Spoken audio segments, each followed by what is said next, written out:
여러분 안녕하십니까? 광주 MBC 뉴스투데이 시작합니다. 내년부터 중소사업장까지 확대 적용될 예정이었던 주 52시간제 근로 시행에 정부가 계도 기간을 두기로 했습니다. 사실상 시행이 유예된 셈인데요. 지역 노동계는 즉각 반발하고 나섰고 환영한다던 지역 사용자 단체도 내심 실망한 표정을 감추지 못했습니다. 이재원 기자입니다. 50인 이상 300인 미만 사업장은 광주 지역에만 1,050여 개. 이들 업체에서 일하고 있는 10만 6천여 명의 근로자도 내년부터 52시간제 도입을 기대했습니다. 하지만 정부의 계도기간 도입 발표로 근로자들의 기대감은 물거품이 됐습니다. 지역 노동계도 유예기간을 밝히지 않은 정부 대책에 즉각 반발하고 나섰습니다. 노동계는 최저임금 정책을 실종시킨 정부가 52시간제 시행까지 미루면서 저임금 구조가 고쳐가 되는 악순환이 계속되고 있다고 주장하고 있습니다. 시행도 하기 전에 또 유예를 한다는 것은 그대로 장시간 노동, 저임금 구조를 그대로 이어가겠다는 걸로 밖에 되지 않습니다. 지역 기업들을 대표하는 사용자 단체는 일단 환영의 입장을 밝혔습니다.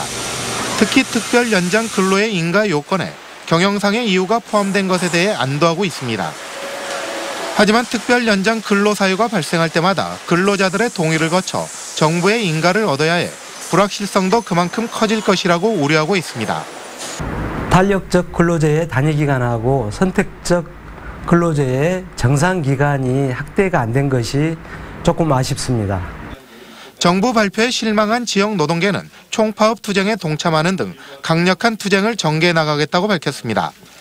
여기에 맞서 정부 발표에 만족하지 못한 사용자 단체도 입법 과정에 최대한 의견을 반영하겠다고 밝혀 52시간제 계도 기간을 둘러싼 진통은 계속될 전망입니다. MBC 뉴스 이재원입니다. 광주 군공항 이전 사업이 실마리를 찾지 못하고 있는 가운데 이전 후보로 거론되는 지역 주민들이 광주시장에게 항의문을 전달했습니다. 군공항이 있는 광산 지역에서는 이 군공항의 이전 문제가 내년 총선의 주요 쟁점이 될 것으로 전망됩니다. 이계상 기자입니다. 광주 군공항 이전에 반대하는 무안 지역 주민들이 광주시청을 방문했습니다. 무안군민대책위원회는 광주시가 무안군을 군공항 이전 후보지로 기정사실화하고 이전 사업을 밀어붙이고 있다며 즉각 중단하라고 촉구했습니다. 갈등과 분열을 조장하는 광주 군공항 이전 사업 즉각 철회하라! 철회하라! 철회하라! 철회하라! 대책위원회는 이용섭 광주시장에게 항의 서한을 전달하고 광주 전남의 상생을 명분으로 무안 군민의 일방적인 희생을 강요해서는 안 된다고 주장했습니다. 군사공항을 이전한다는 것은 이거 말이 안 되지 않습니까? 그래서 그 점에 대해서는 절대적으로 우리 무안군에서는 받아들일 수 없다는 것을 다시 한번 명백히 말씀드리는 겁니다. 광주 군공항 이전 문제는 내년 총선을 앞두고 지역 정치권에서 뜨거운 이슈가 될 것으로 전망됩니다. 군공항이 위치해 있는 더불어민주당 광산갑 지역위원회는 군공항 이전 사업이 문재인 정부 100대 국정과제로 채택돼 있는 만큼 국방부가 적극 나서야 한다고 주장했습니다. 또 민주당 차원에서도 군사시설 이전 문제를 당론으로 정하고 관련 지역 예비 후보자들이 협의체를 구성해서 총선 공약으로 발표하자고 제안했습니다. 광주 전남 예비 후보자들이 집단지성을 발휘할 수 있도록 광주 군공항 이전 사업 협의체 구성을 제안합니다. 군공항 이전 사업이 광주 전남 상생 발전에 걸림돌이 될 가능성이 큰 가운데 총선을 앞둔 정치권과 각 정당들이 어떤 해법을 내놓을지 주목받게 됐습니다. MBC 뉴스 이계상입니다. 미세먼지는 밤사이 찬바람에 모두 씻겨갔습니다. 하지만 이 찬바람 때문에 날은 매우 추워졌습니다. 광주의 현재 기온 6.8도, 목포 7도 등으로 어제보다 4도가량 낮은 기온 보이고 있는데요. 찬바람이 쌩쌩 불면서 체감 기온은 이보다 훨씬 낮습니다. 특히 목포의 체감 온도는 2도 안팎까지 낮아져 있습니다.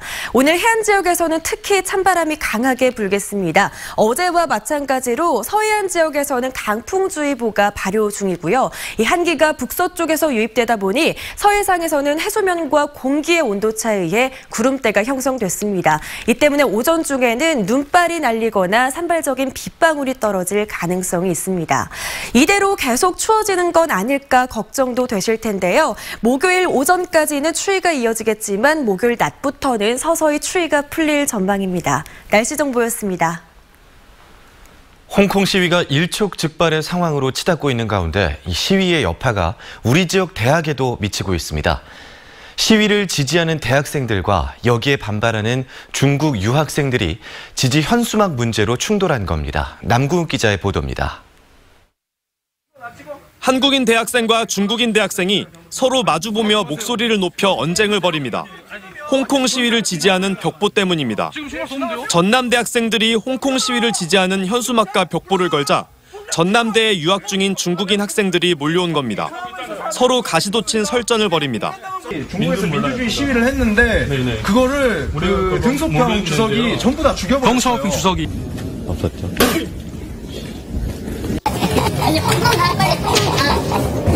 여기 있지 마. 빨리. 당초 이곳에 붙어 있었던 벽보입니다. 하지만 지금은 이렇게 보시는 것처럼 누군가에 의해 훼손된 채 벽에서 떨어져 있습니다. 홍콩은 광주입니다라며 홍콩 시민과 광주 시민들이 구타당하는 사진이 담긴 현수막도 훼손됐습니다. 양국 학생들끼리의 대치가 끝난 이후 누군가 찢어놓은 겁니다. 중국인 친구들 좀 많이 있는데 그 친구들은 이제 아니다고, 그렇지만 대자보를 훼손하는 행위 자체는 나쁘다고 생각하고 있습니다.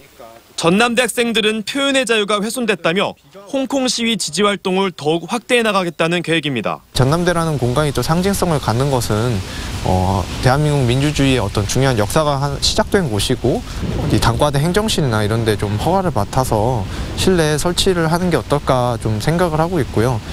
지난달 중국 총영사관 앞에서 홍콩 지지 성명을 발표한 광주 지역 시민단체들은 홍콩 시민들을 돕기 위한 다양한 방법을 논의하고 있습니다. 격화되는 홍콩 시위, 피해자가 속출하는 가운데 홍콩 시민들을 돕자는 지역의 지지와 연대 움직임도 확산되고 있습니다. MBC 뉴스 남궁욱입니다. 2020학년도 대입 수능시험 가채점 결과 지난해 불수능보다는 쉬웠지만 여전히 변별력을 갖춘 것으로 나타났습니다. 광주시 교육청 진학부장협의회가 수능 가채점 결과를 분석한 결과 국어와 수학 가형 1등급 컷은 92점으로 지난해와 비슷하고 수학 나형은 84점으로 지난해보다 낮아질 것으로 예측됐습니다. 영어는 1등급 비율인 90점 이상이 응시자의 6, 7% 정도로 예측됐고 한국사는 지난해보다 난이도가 조금 올라간 것으로 분석됐습니다. 광주시 교육청은 오는 19일과 다음 달 11일 교육정보원에서 수능 채점 결과 분석과 정시 지원 전략 설명회를 열 예정입니다. 광주 지역 사립학교 교원 공개 채용에서 평균 경쟁률이 35대 1을 기록했습니다. 광주시 교육청에 따르면 16개 사립학교 법인이 18개 과목에서 67명의 교원을 뽑는데 2,359명이 지원해 평균 35.2대 1의 경쟁률을 보였습니다. 교육청은 지난 2015년부터 사학 법인들로부터 1차 시험을 위탁받고 있는데 최근에 취업난과 함께 공정한 채용에 대한 기대감 때문에 응시자가 몰린 것 같다고 분석했습니다. 주민들의 반대에 부딪힌 황룡강 장록습지 보호구역 지정 문제가 1년 만에 해결의 실마리를 찾는 듯합니다. 광주 시민 1,000명을 대상으로 한 직접 대면 여론조사를 실시해서 결정하기로 한 건데요. 다음 달에 최종 결론이 나올 전망입니다. 우종훈 기자가 전해드립니다. 환경적 보존 가치가 뛰어나 광주시가 국가습지 보호구역 지정을 추진하던 황룡강 장록습지. 하지만 개발 제한을 우려하는 주민들이 반발하면서 지정 추진에 제동이 걸렸습니다. 환경단체와 주민들 간 찬반이 팽팽해 접점을 찾지 못했지만 최근 물꼬가 트였습니다. 지정을 함으로 해서 규제가 있을 거라는 가장 큰 오해를 했었거든요. 그런데 위원분들이 그런 부분에 충분히 이해를 했고 그래서 이런 부분들이 지역민들한테 상당 부분 전달이 됐다고 봅니다. 장록습지를 국가습지 보호지역으로 지정할 것인지를 두고 논의를 벌인 지 10개월 만에 주민을 상대로 찬성과 반대를 묻는 여론조사를 진행하게 됩니다. 황룡강 장록습지 문제와 논란을 정확히 알지 못하는 시민들이 많은 만큼 조사원들이 직접 찾아가서 찬반 여부를 묻는 대면 조사 방식이 채택됐습니다. 광주 시민 1,000명을 대상으로 물을 예정인데 장록습지 인근 주민들 의견에 가중치를 두기로 했습니다. 여전히 찬반이 팽팽하지만 그동안 18차례에 걸친 설명회와 토론회를 거쳐 사실관계에 대한 오해는 많이 줄었다는 평가입니다. 우리가 잘 몰랐어요. 모르고 하다 보니까 무조건 반대를 했어요. 근데 저도 이제 하다 보니까 접하다 보니까 이건 해야 되겠다. 환경단체들은 그래도 잘 모르거나 오해하는 주민들이 많은 만큼 남은 기간 설득 작업에 나선다는 방침입니다. 주민토론회나 여러 홍보들을 통해서 장록습지라는 의제를 많이 알렸다고 생각하는데 여전히 모르는 주민들이 굉장히 다수라는 거죠. 찬반 주장을 공평하게 설명할 수 있는 질문을 선정하는 절차를 거친 다음 이달 말 조사에 돌입해 12월 중순이면 결과가 나올 것으로 보입니다. 습지 지정을 추진하든 중단하든 결과가 나오면 장록 습지의 사례는 광주 도시철도 2호선에 이어 또 하나의 사회적 공론화 사례가 될 것으로 예상됩니다. MBC 뉴스 우종훈입니다. 또래를 집단 폭행에 숨지게 한 혐의로 기소된 10대들에게 검찰이 무기징역을 내려줄 것을 재판부에 요청했습니다.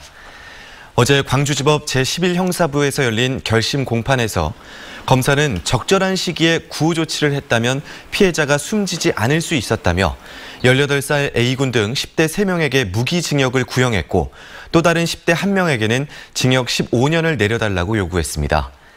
이들은 지난 6월 9일 광주 북구의 한 원룸에서 또래인 18살 B군을 마구 폭행해 숨지게 한 혐의로 기소됐습니다. 대학원생 제자를 성추행한 혐의로 재판에 넘겨진 전 조선대학교 교수가 징역형의 유죄를 선고받았습니다. 광주지법 형사 4단독 밤낭준 부장판사는 강제추행 혐의로 기소된 조선대 전 교수 54살 A씨에게 징역 1년을 선고하고 집행은 2년 유예했습니다. A씨는 지난 3월 초 서울에서 학순대회를 마친 뒤 가진 식사 자리에서 여제자에게 여러 차례 부적절한 신체 접촉을 한 혐의로 기소됐고 지난 6월 교수직에서 해임됐습니다.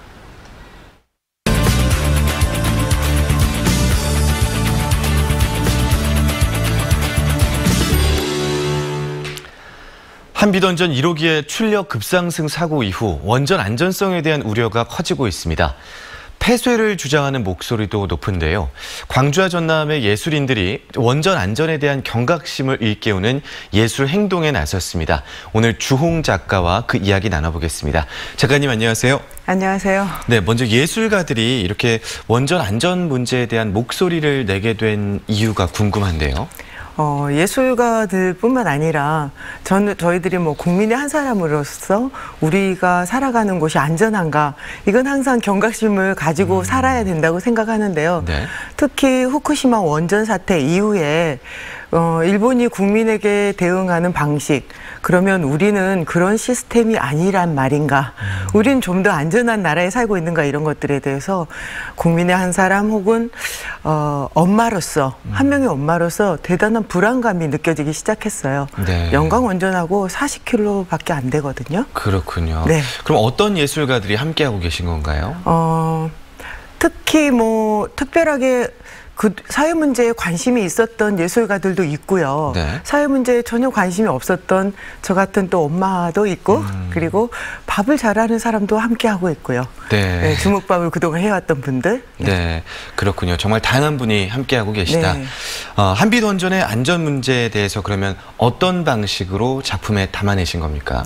자기가 가장 잘하는 일이 있을 거 아니에요. 네. 저는 뭐 걸개 그림이나 드로잉 퍼포먼스 이런 거 잘하고 작곡가는 작곡을 했고요. 네. 그리고 한비논전의 문제에 대해서 서로 공부를 한 다음에 그렇다면 우리는 어떻게 해서 시민과 함께 이 문제들에 대해서 생각해보고 표현할 수 있을까 고민한 그런 방식이죠. 네. 청소년들도 자기 발언을 할 수 있게 장을 만들어 보고요. 네, 뭐든지 자기가 가장 잘할 수 있는 방식으로 네. 목소리를 냈다. 활동하시면서 근처의 마을 분위기도 좀 느끼셨을 것 같아요. 어땠습니까? 저희가 실제로 영광 원전에 대해서 되게 모르고 있었거든요. 네. 국민들도 잘 모르실 것 같아요. 네. 그런데 영광 원전에 모르기 때문에 일단 그곳이 어떤 곳인지 한번 가보고 싶어서 그 마을도 가보고 근처의 마을도 가보고 그리고 영광 원전의 홍보관도 좀 가보고 이제 접근 금지된 곳들은 갈 수 없었지만 네. 우리가 가장 가까운 곳에서 미술행동, 예술행동을 해보자. 네. 그래서 가장 바로 앞에 마을에서 그런 행동을 했거든요. 네. 네. 분위기가 어땠습니까? 소감이라든지요? 너무 조용한 마을이었어요. 그러니까 조용하다라는 것은 뭔가 억압되었다, 말하면 위험하다고 느끼는 그런 분위기가 있었던 거죠. 왜냐면은 저희가 그 마을 한 복판에서 노래도 부르고 네. 어떤 측면에서는 한 난장을 벌인 거거든요. 네. 그런데 아무도 오지 않아요. 그리고 왜 여기서 이렇게 하냐고 묻지도 않고. 그래서 뭔가 이렇게 조용한 것은 오히려 더 문제 있는 것이다라는 생각이 들었거든요. 네, 그랬군요. 영광에서 이렇게 예술 행동을 하면서 만드신 작품이나 활동 내용을 우리 시청자분들이 좀 궁금해하실 것 같아요. 어떻게 접할 수 있을까요? 광주정신 메이홀이라는 공간이 있어요. 아시아 네. 문화전당 바로 근처인데요. 그곳에 오시면 오후 1시부터 오후 6시까지. 네. 네. 시민들과 함께 목판화도 만들고 하면서 작품들이 지금 아카이브 형식으로 전시되고 있습니다. 네, 전시뿐만 아니라 시민들과 네. 함께하는 체험도 네. 행사도 준비되어 있다고 말씀해 주셨는데 혹시 네. 또 다른 이벤트나 예술행동이 계획하고 있는 것들이 있을까요? 네, 목판화는 오신 분들이 그곳에서 목판화 연구소에서 아시아 목판화 연구소에서 함께 제작도 해보고 그리고 그걸 자기가 가져갈 수 있도록 시민들이 가져갈 수 있도록 함께하고 있고요. 네. 그리고 11월 24일 일요일 오후 1시에는 민주광장에서 시민들과 함께 노래도 부르고 그리고 또 걸개그림, 대형 걸개그림도 같이 만들고 제작하고 피켓 시위도 하고 이런 행동을 합니다. 네, 알겠습니다. 저희도 함께 응원하도록 하겠습니다. 오늘 주홍 작가와 이야기 나눠봤습니다. 고맙습니다. 네, 감사합니다.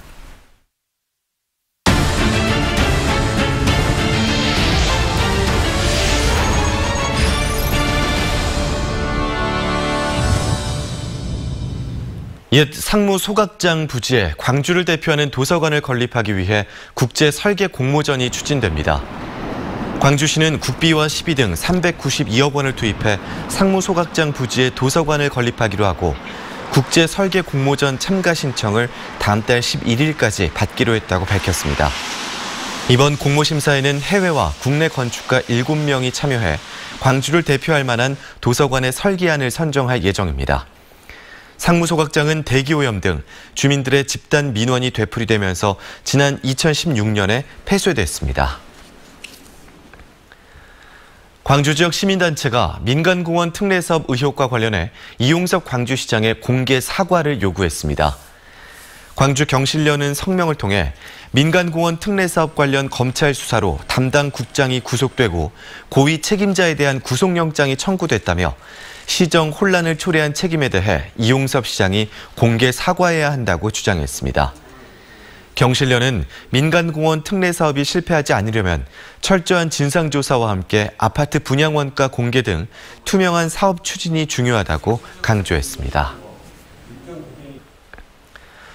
기후온난화와 소비 패턴의 변화 등으로 국내 아열대 작물 재배가 급증하고 있습니다. 한 농가에서 많게는 8개의 작물을 재배할 만큼 말 그대로 농사 지도가 빠르게 바뀌고 있습니다. 박영훈 기자가 취재했습니다. 올해 55살인 땅끝 농부 김성국 씨. 노지와 비닐하우스를 오가며 연중 내내 아열대 작물 농사를 짓느라 영농철이 따로 없습니다.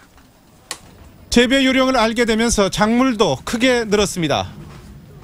파파야를 시작으로 10년 만에 차요테, 오크라 등 8가지 과일과 채소를 재배하고 있습니다. 옛날 같으면은 한참 지금 추울 때인데 하우스 안에서도 잘 자라고 있고요. 노지에서도 좀 더 늦게까지 수확이 가능하다는 게 계속 하다 보니까. 현재 아열대 작물 재배 농가는 전남에서만 3,600여 농가에 1,600헥타르. 2000년대 초반까지 손에 꼽던 작물 종류도 바나나, 파인애플, 애플, 망고 등 20여 개로 해가 다르게 늘고 있습니다. 기후온난화에다 다문화 가정 증가, 소비 패턴 변화도 영향을 끼친 것으로 분석됩니다. 일조가 너무 좋다 보니까 때깔도 좋고 당도도 너무 좋습니다. 그래서 상품 가치가 너무 좋고 상품 가치가 좋다 보니까 농가분들이 수익이 상당히. 지자체들도 새로운 소득원으로 여기고 전담부서 신설, 특화단지 조성 등 많은 관심을 보이면서 아열대 작물 재배는 앞으로 더욱 확산할 것으로 보입니다. MBC 뉴스 박영훈입니다. 오는 2045년에는 65세 이상 고령 인구 비율이 광주는 35%, 전남은 45%에 이를 것으로 전망됩니다. 호남지방통계청이 발표한 광주 전남 고령자 현황 분석에 따르면 올해 13%인 광주의 65세 이상 고령 인구 비율이 2045년 35%로 3배 가까이 뛰고 전남은 올해 22%에서 2045년 45%로 2배 이상 높아집니다. 64세 이하 경제활동 인구가 부양해야 할 노인 수는 광주가 올해 17명에서 2045년에는 64명으로 증가하고 전남은 34명에서 97명으로 늘어납니다. 신협 사회공헌재단이 광주 전남 신협 두 손 모아 봉사단과 함께 사랑의 김장김치 나누기 행사를 열었습니다. 광주 김치타운에서 진행된 김치 나누기 행사에는 신협 임직원과 자원봉사자 등 300여 명이 참여해 1억 원 상당의 김장김치를 버무려 광주시에 전달했습니다. 신협 임직원들의 정성이 담긴 김치는 경제적 어려움을 겪는 가정과 장애인, 독거노인 가정 등에 배달됐습니다. 본격적인 김 수확철이 시작된 가운데 올해 김 생산량이 지난해보다 줄어들 것이라는 전망이 나왔습니다. 한국해양수산과학원 수산업관측센터는 이번 달 예상되는 김 생산량은 1,100만 속으로 지난해 1,280만 속보다 적고 다음 달에도 생산량이 떨어질 것으로 예상했습니다. 관측센터는 올해 김 시설량이 감소한 데다 채묘 시기에 잇따른 태풍으로 해남과 진도 등 주산지의 초기 김 작황이 부진하다고 밝혔습니다.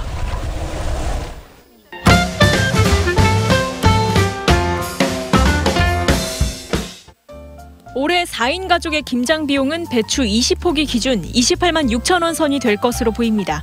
한국농수산식품유통공사가 전국 전통시장 등의 김장 재료 가격을 조사한 결과인데요. 배추와 무가 본격 출하되면서 3주 전보다는 가격이 내려갔지만 기후 영향으로 지난해보다는 8.7% 올랐습니다. 한국농수산식품유통공사는 김장이 집중되는 시기에 배추, 무 공급을 확대해 수급을 안정화하겠다고 말했습니다.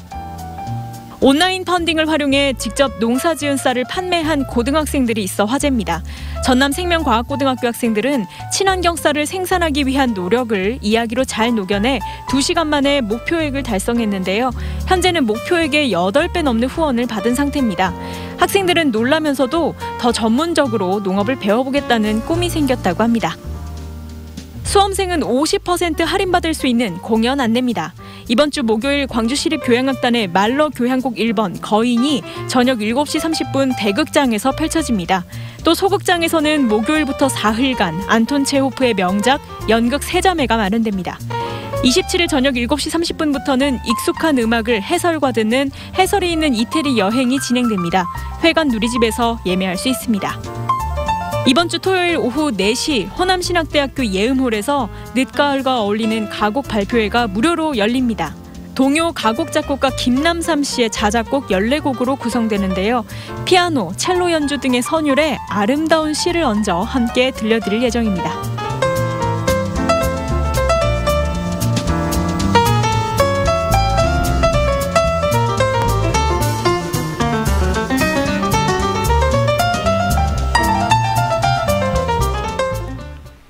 미세먼지는 찬바람에 모두 씻겨갔습니다만 이 찬바람이 불어들면서 날은 매우 추워졌습니다. 광주의 현재 기온 6.8도, 목포는 7도 안팎으로 어제보다도 4도가량 낮은 기온 보이고 있는데요. 찬바람이 쌩쌩 불면서 체감 기온은 이보다 더 낮습니다. 특히 목포의 체감 온도는 2도 안팎까지 낮아져 있습니다. 오늘도 해안 지역을 중심으로는 찬바람이 매우 강하게 불겠습니다. 현재 서해안 지역을 중심으로 강풍주의보가 발효 중이고요. 이 한기가 북서쪽에서 유입되면서 서해상에서는 해수면과 공기의 온도차에 의한 구름대가 형성됐습니다. 이 때문에 오전 중에는 산발적인 눈발이 날리거나 빗방울이 떨어지는 곳이 있겠습니다. 이대로 계속 추워지는 건 아닐까 걱정도 되실 텐데요. 이번 추위는 반짝 추위입니다. 목요일 오전까지는 추위가 이어지겠지만 낮부터는 서서히 추위가 누그러질 전망입니다. 현재 대부분 지역에서 대체로 흐린 날씨 보이고 있는 가운데 일부 내륙 지역에서는 산발적인 맑은 빗방울이 떨어지고 있습니다. 광주의 낮 기온은 9도로 어제보다 2도가량 낮겠습니다. 해남의 아침 최저 기온 5도로 시작해 한낮 기온 10도 안팎에 그치겠고 종일 찬바람이 불면서 추위가 계속되겠습니다. 곡성의 낮 기온은 8도, 순천과 광양의 낮 기온은 10도로 예상됩니다. 바다의 물결은 전해상에서 최고 4m로 매우 거세게 일겠습니다. 이번 주 일요일에는 또 한 차례 비 소식이 들어 있습니다. 날씨 정보였습니다. 이상으로 광주 MBC 뉴스투데이를 마칩니다. 함께해 주신 여러분 고맙습니다.